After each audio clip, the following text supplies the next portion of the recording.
Dear mayors, dear director, and dear journalists. So it's a pleasure for me to be here today because I heard a lot about Rusino landfill and how awful it used to be. And I could see today that with the Swiss investment, in a couple of months, actually, we could make a huge difference. So the physical work, the work of the machines and the work of the team here really made a big difference for the environment, for the public health, and of course for the people of the municipalities of Pollock. Now, as the minister said, this project comes at the end of this phase, so phase 1. It will end at the end of December, and hopefully a phase 2 can start if the law for the loan of EBRD passes the parliament. And with that law, we should also have a grant from the Swiss government. Having said this, it's not only the loans, the grant from the Swiss government. We also need to see how we can support and financially support the regional landfill team here, so the public utility, to manage this landfill. And for this, the municipalities, the utilities, and of course the citizens also have to fulfill their financial obligation or to pay for the management of the waste. We know it's not easy, but we also know that when we don't pay, when we don't have the resources to manage the landfill, it can be a catastrophe for the people, for the health, and for the environment.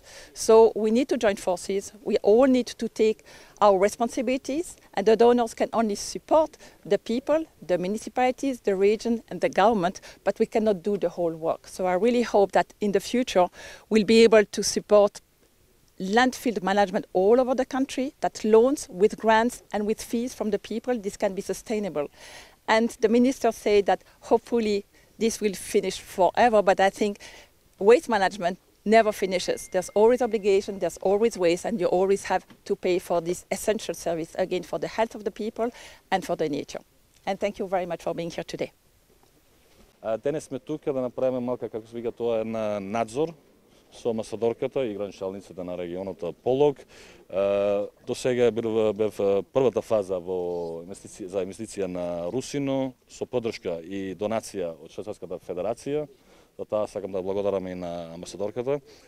Ова е првата фаза, ние имаме сега втората фаза е да продолжиме инвестицијата за собирање на отпад на целата држава. Заради тоа ние имаме предлог закон за заем од ЕБОР. Сега за жал уште после 5 месеци е во собрание, не помина во комисија. Кога тоа ќе помине, ние ќе можеме да инвестираме на базична инфраструктура, заради сите сме свесни, општините за жал немаат финансиски моќ сам да инвестират, заради тоа ние ќе земеме средства од заем да помогнеме општините. Тука што е битно да кажем е соработка меѓу општините во регионот и соработка меѓу општините со централна власт е многу битно. Ние за еднаш и за секогаш да решиме проблемот со собираниот отпад. И благодарам. Почитувани гости, задоволство прв пат после 20-30 години, само за една година да се видат промени во депонијата Русино. Им се заблагодарувам на швајцарскиот народ што изнајдоа буџет да ни помогнат и навистина се гледаат промени сега тука. Нормално ова е проект кој што го реализира Полошкиот регион заедно со Министерството за животна средина. Се надевам и после новата година сите политички партии да го поддржиме долгот што треба да се земе од Европската банка за развој и да видиме една европска депонија така како што треба да функционира во Русино. Ви благодарам. Должиме кон депонијата, меѓутоа моментално сме со блокирана жиросметка. Штом се ослободиме, ќе се обидеме што побрзо да го исплатиме долгот. Свесни сме дека за одржливост на предпријатието мора барем поголемите општини пред се гостивалитетово да ги покријат долговите, меѓутоа кога ќе можеме тогаш, верувајте, сме во многу тешка финансиска состојба. Така тоа е тоа. Може ли едно прашање како председател, виде председател на Алијанса? Рековте имате услов за уставните измени, некој пакет мерки го најавивте. Што точно, кога ќе го... Наскоро. И ние сега анализираме кога треба да го објавиме. Тоа во меѓувреме сме во консултација со меѓународни експерти, меѓународниот фактор, интелектуалци разни. Кога ќе дојде моментот, кога ќе видиме дека е моментот да се објави, тогаш ќе го објавиме. Ништо итно. тука сме на лице место да видиме како се имплементира проектот со поддршка на Швајцарската конфедерација во делот на менаџирање со отпадот во Полошкиот регион. Еден главен и важен дел од тој проект е и депонијата Русино, каде на лице место дојдовме да видиме како се имплементира проектот и што треба понатаму да се работи. Ова е добар пример како соработката на локално, централно ниво и со меѓународна поддршка може да имаме успешен проект. Сигурно дека и понатаму треба ова соработка да биде многу блиска за да трајно се реши проблемот со менаџирање со отпадот. Сигурно дека тоа не значи дека понатаму ќе се оди со истиот начин на третирање во депонијата, туку ќе се разгледат начините на менаџирање со нула отпад, кои исто така се во нашите проекции и како градоначалник и како и Полошки регион.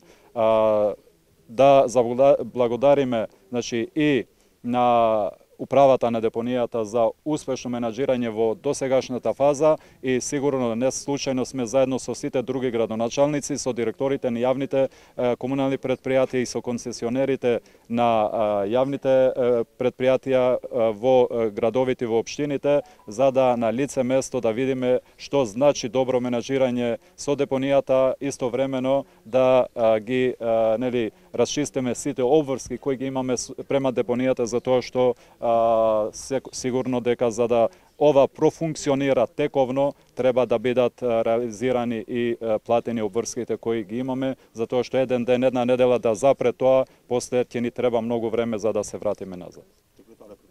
Да, тоа е противзаконска одлука на владата. Со законот за локална самоуправа, општините имат право да формираат јавни претпријатија. Исто така, пред месец-два, исто регулаторната комисија, која е законски надлежна во делот на енергетиката, има донесено регулатива и го информира ЗЕЛС дека општините можат да формираат јавни претпријатија, друштва со ограничена одговорност и акционерски друштва за производство, трговија и менаџирање со јавното осветлување. Значи, владата не може да донесе една одлука која ќе биде противзаконска. Ние као општина Тетово денеска пуштивме децентрален регистар за да се регистрира претпријатие. Ако ни одбива, ќе ги следиме сите законски процедури да одиме до крај, затоа што тоа во интерес на граѓаните. Нема да дозволиме со неразумни одлуки на владата да ги оштетиме граѓаните. Благодарам.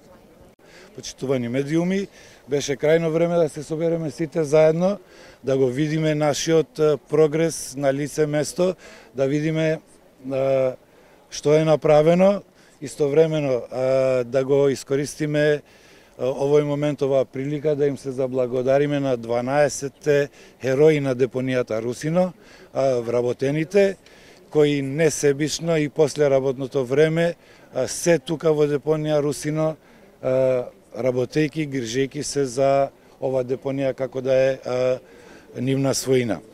Значи, тука не е направено ништо ново, само е воведен ред, има персонал, има луѓе кои се грижат 24 часа за функционирањето на депонијата, има ред од приемот на отпадот, мерење, одлагање, одржување и покривање.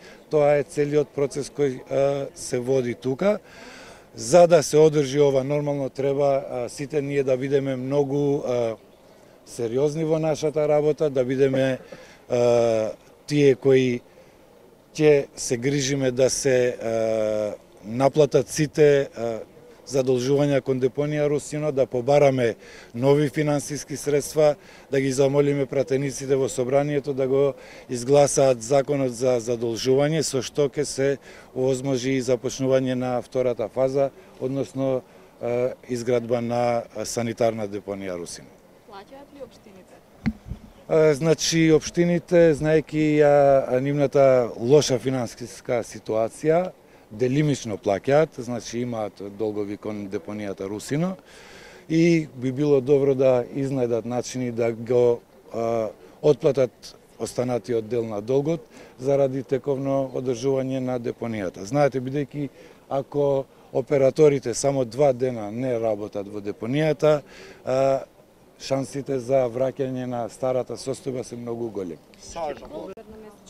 Значи, вкупниот трошок на депонија Русино со се одржување и работната екипа и дневните трошоци изнесува од 25 до 30.000 евра месечно.